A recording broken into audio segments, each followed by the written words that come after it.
Welcome back to the channel everyone. I hope कि आप सभी अच्छे हो। और आज काफ़ी खास वीडियो बनने वाला है, how to do time machine. And इस वीडियो के लिए मैं लिटरली काफ़ी एक्साइटेड था, क्योंकि मुझे भी ये सीखना था और मैं सीख नहीं रहा था। तो मुझे तो नहीं आती है, तो डायरेक्ट कामरान के पास चलते हैं। He is a BMX athlete, so he know how to do it, and वो काफ़ी सालों से कर रहा है। तो वही बताएगा कितना आसान है और कितना डिफ़िकल्ट है।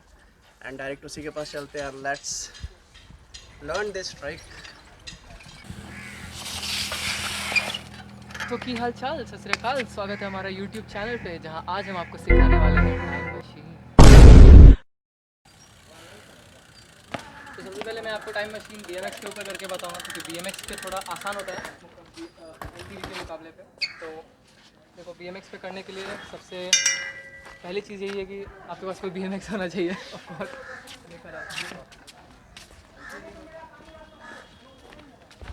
देखो, BMX पे करने के लिए साइकिल जितना हल्का होता है ना टाइम मशीन में, उतना आपको आसान होगा करने में, बिकॉज आप अपने बाइक को बहुत अच्छे से कंट्रोल कर पाओगे। तो इसलिए अगर आपका फ्रंट व्हील जितना भी हल्का होगा, ताकि वो रोटेशन वेट को कम करता है। जब व्हील भारी होता है ना, तो उसमें रोटेशन वेट होता है, जब वो घूमता है तो उसके अंदर एक फिजिक्स है, समझ जाओ, ठीक है। हाँ, तो अब अगर आपको टेस्ट करना है रोटेशन वेट क्या होता है, तो अपने व्हील को आप घुमा सकते हो और you can like try to do this. इससे आपको पता चल जाएगा रोटेशन वेट क्या होता है। तो टाइम मशीन करने के लिए सबसे पहले आपको पेग व्हीली आना चाहिए, जो कि पेग व्हीली काफ़ी इंपॉर्टेंट चीज़ है और लाइक काफ़ी बेसिक ट्रिक है। अगर आप BMX कर रहे हो या फिर MTV कर रहे हो, तो पेग व्हीली एक ऐसी ट्रिक है जो कि हर किसी को आना चाहिए। तो मैं बेसिकली आपको बता रहा हूँ पेग व्हीली करते कैसे, मैं इतना एडवांस में नहीं जाऊँगा, but just to give you an basic idea. Peg wheelie में क्या होता है ना, आपको अपना लेग पीछे करना है, ठीक है, झटका लेके उठाना पड़ता है। उसके बाद क्या होता है ना, अगर आपका जितना फ्रेम पीछे आएगा ना, आपको पैर उतना आगे करना पड़ता है, और जितना नीचे जाता है ना, आपको उतना पीछे करना पड़ता है। तो ये बेसिक चीज़ है पेग व्हीली को बैलेंस करने के लिए। तो जब आप पेगविली सीख जाओ, तो आप थोड़ा बहुत एक दो सर्कल पेगविली सर्कल में लेने की कोशिश करो। सर्कल पेगविली भी उसी तरह से, बट सर्कल पेगविली में एक मैं आपको एडवाइस देना चाहूँगा ना, अगर आप नया नया सीख रहे हो सर्कल पेगविली, तो एक फ्लो के साथ स्टार्ट करो। मतलब पैर को इस तरह से घुमा कर, जो कि आपको ना थोड़ा सा एक फ्लो देता है, जो कि आपको इस टाइम मशीन में काफ़ी हेल्प करेगा।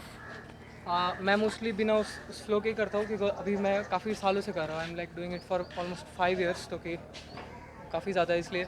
लेकिन अगर आप नया नया कर रहे हो ना, तो आपको एक फ़्लो देना आना चाहिए। मतलब ये पैर से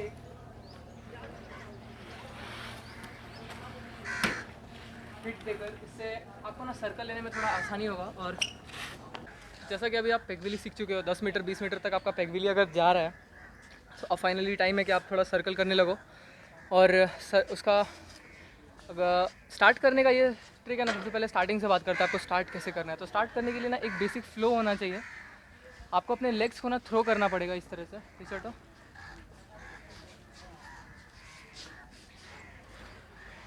पहले ये सीखने की बस कोशिश करो, इस तरह से ना बस स्पिन लेने की कोशिश करो शुरुआत में।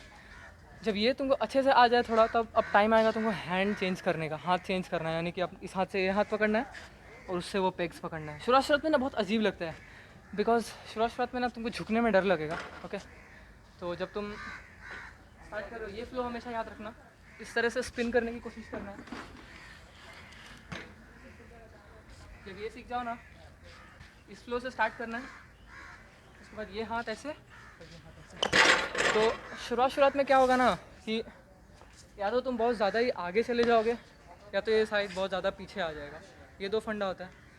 और या तो ये बहुत ज़्यादा ही खड़ा हो जाएगा। इसको थोड़ा झुकाना पड़ेगा, और शुरुआत में ना झुकाने में थोड़ा डर लगता है।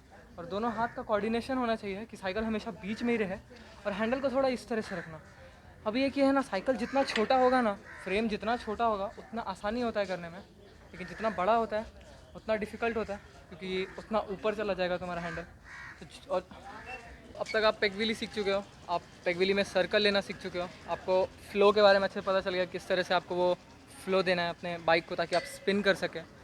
डायरेक्ट स्पिन नहीं हो सकता, डायरेक्ट सीधा जाता है तो तुम स्पिन नहीं करोगे, तुमको सर्कल जाना पड़ेगा, उसके बाद ही सर्कल जाओ। तो यही है फर्स्ट स्टेप। आगे इधर ये हाथ को ना बाइक को झुकाए रखना है, थोड़ा सा हैंडल को ना ऐसे रखना है, ऐसे मत रखना। ओके, ऐसा किसी को नहीं देखा होगा टाइम मशीन करते हुए। लाइक करने का कर सकते हैं, but that doesn't looks good. Okay, और बिगिनर्स के लिए वैसे थोड़ा अजीब भी लगेगा। तो try to like keep it a little bit up, थोड़ा ऐसे रख के घूमने की कोशिश करना।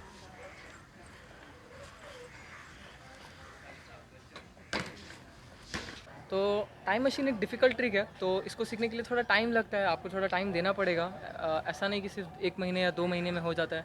मैं 5 साल से कर रहा हूँ, तब आज इतना कर पाता हूँ। आपको भी थोड़ा टाइम देना ही पड़ेगा, मिनिमम लाइक 6, आपको एटलीस्ट 1 महीने तो पेगविली को देना पड़ेगा। फिर आपको एटलीस्ट 1 महीना लगेगा, 1 महीना नहीं, आई गेस कह सकते हैं 2 से 3 वीक लगेगा हैंड्स चेंज करने में, और वो थोड़ा फ़ील लाने में, वो बॉडी पे भी वो थोड़ा थोड़ा फ्लो लाओ। दूसरों की वीडियोस देखो, प्रोफेशनल राइडर्स की वीडियोस देखो, और किस तरह से वो अपने बॉडी को रखते हैं, ये बहुत ज़रूरी है। आपको जितना मसल्स नहीं लगाना है, दिमाग ज़्यादा लगाना है, तो फ्लो को अंडरस्टैंड करने की कोशिश करो। सबसे ज़्यादा ज़रूरी है समझना ट्रिक को, चाहे कोई भी ट्रिक हो, ज़रूरी नहीं है सिर्फ टाइम मशीन ही हो या कुछ भी हो जो भी तुम कर रहे हो।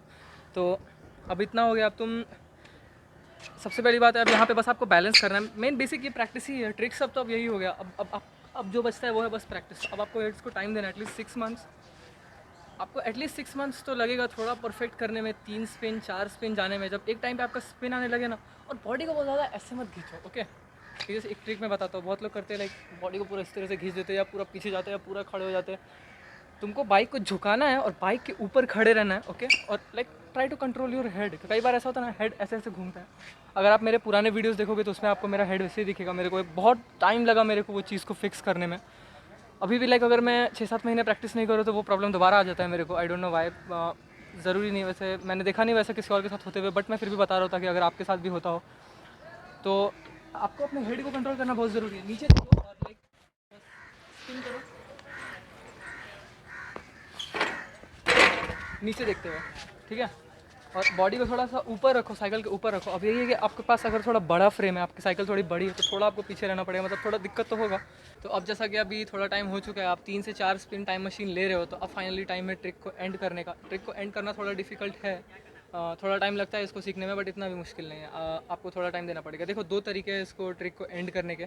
एक तो ये तरीका है कि जिस तरह से आपने हाथ आगे गया था, हाथ वापस से पीछे आ जाएगा और आप वापस आ जाओगे, ठीक है। ये थोड़ा इजी होता है, ये इजीली जल्दी हो जाता है। ये एक ट्रिक है, ये थोड़ा डिफिकल्ट है, बट थोड़ा कूल भी लगता है, बिकॉज इस तरह से आप जब फ्रंट वाला जो हाथ है ना उसको उसी फ्लो में जाता है, उसको छोड़ देते हो, पैर आगे रख देते हो। ये दूसरा तरीका है जो है यहाँ पे। तो फाइनली अब आप ये भी सीख चुके हो कि ट्रिक को एंड कैसे करते हैं। तो अब इसके बीच में जो है ना, ये आपका प्रैक्टिस डिपेंड करेगा, आप ट्रिक को कितनी जल्दी सीखोगे। जितना ज़्यादा करोगे, जितना रेगुलर करोगे, आप उतनी जल्दी सीखोगे। तो अब जो था मैंने इस पे बता दिया आपको। अब बाकी आप प्रैक्टिस करो और जितने हो सके उतनी जल्दी इंप्रूव करो। अब मैं थोड़ा बहुत टिप्स आपको देता हूँ, आप बड़ी वाली साइकिल पे किस तरह से कर सकते हो।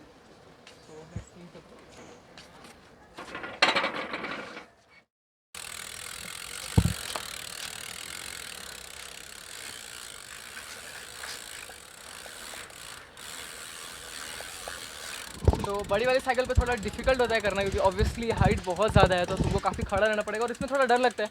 इवन हाथ चेंज करने में ही काफ़ी डर लगता है, बिकॉज साइकिल का हाइट काफ़ी ज़्यादा है। एमटीबी पे सबसे पहले तो मैं आपको यही एक टिप देना चाहूँगा कि गलती से भी ब्रेक मत दबा देना, ये वाला। अगर आपका पीछे वाला ब्रेक उस साइड है और आप इस साइड से हाथ चेंज कर रहे हो, तब ठीक है, कोई दिक्कत नहीं है, बट गलती से भी मत दबाना, ठीक है। दूसरा टिप जो कि काफ़ी इंपॉर्टेंट है, कि गलती से भी हाथ रोटर में मत डाल देना, और वरना कट जाएगा काफ़ी ज़ोर से। और कोशिश करो कि हाथ को थोड़ा पीछे ही रखो, और पैक्स थोड़ा लंबा लो, क्योंकि लंबा पैक्स होता है तो ऑब्वियसली तुम हाथ उतना पीछे रख पाओ, अगर तुमको ज़्यादा बैलेंस मिलेगा, जितना ज़्यादा तुमको जगह मिलेगा पकड़ने के लिए आपको। सो आज का वीडियो यहीं ख़त्म होता है। जैसे कि आप सभी को पता चल चुका होगा अब तक कि BMX पे टाइम मशीन सीखना आसान है, MTV पे भी वैसे मुश्किल दोनों पे है। कमिटमेंट होना चाहिए। अगर आपके पास MTV है then you can try it on MTV। And रही बात टाइम की, तो it will take time approx 3 to 4 months। इतना करने के लिए तो उतना टाइम लगेगा ही लगेगा, बिकॉज ये BMX का one of the exotic trick है, एंड ये बेसिक भी है एंड काफ़ी इंपॉर्टेंट एडवांस ट्रिक भी है। यही एक ऐसा ट्रिक है टाइम मशीन, इसके बिना BMX अधूरा है। और ये MTV पे आप भी एग्री करोगे कि ज़्यादा अच्छा देखने में लगता है। तो आप कमेंट में बताओ आपको कोई प्रॉब्लम हो तो, एंड बताओ MTV पे आपको ज़्यादा अच्छा लग रहा है देखने में या BMX में। एंड आज काफ़ी थक गया भाई, तो मिलते हैं नेक्स्ट वीडियो में। Till then bye and love you all. ये